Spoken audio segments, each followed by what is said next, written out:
Hello, for this episode, we're going to do some spoilers.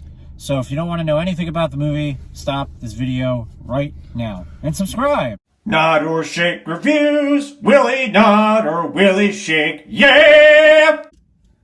Hello, Johnny here. Welcome to another episode of Nod or Shake Reviews. Nod if it's good, shake if it's not so good. Either way, you should check it out because you might find your new favorite movie. Before the review, fun fact. It's Friday the 13th. That's not the fun fact. That's not fun.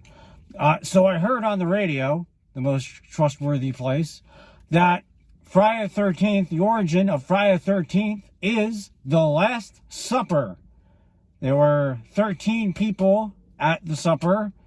One of them was Judas Iscariot. And we all know how that ended.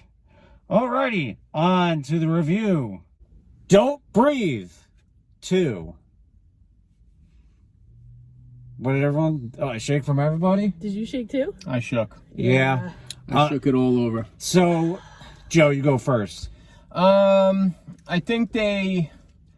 a little too much disconnected from the first one with trying to make a redemption story about a character that everybody forgot about and didn't bother to try to rehash any of it. And that's definitely a little spoilery. So Johnny put the spoiler in there, I guess. But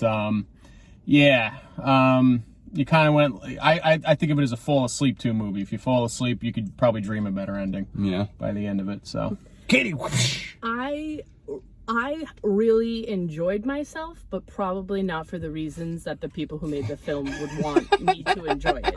Which I feel like is most movies for you. I turned to Joe at one point and I said, I hope I'm not showing my cards too early with Nod or Shake, but I can't wait for this to get riff tracks. It is a good movie. It's not like so bad it's good, but it made me laugh a couple times and I don't think it should have. Yeah, me too. The biggest reason why I gave it a shake is I think until like the last half hour, you can kind of forget he's blind. Just the way he's like kicking ass and doing all this crazy shit. In the first 20 minutes, they start to implement that he's blind. But even that, it's like, holy shit, you're doing things that people who can't see can do. The other part, kind of what you're doing with the, kind of what you said about the redemption story. I think they could have played better in that because if you didn't see the first one, he straight up raped somebody, and then he straight up tries to rape another person with a turkey baster. So it's kind of... no coming back from that. Yeah, you kind of have a weird, like, no, it's not going to work. Yeah, it just didn't overall. Yeah. I'm going to put everybody on the spot. If you had one word to describe the movie, what would it be? Silly.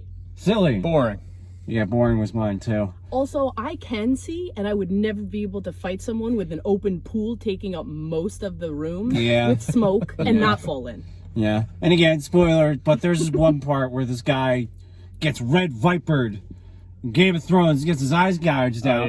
And then my man was able to do shit that... I'm like, what are we doing? Yeah. It's just kind of the first one. The cool thing with the first one, it was very intense. You know, almost as an audience member, you didn't want to breathe because you felt like you were going to give away a character's position. In this one, it was like the exact opposite. So basically what Joe said in better instead words. Of don't breathe. Yes. Breathe. And at one point he did say that. He said, breathe. That's true. I almost threw up the Butterfingers I shotgun before the previews. The best part of the movie was Warren. Look it up.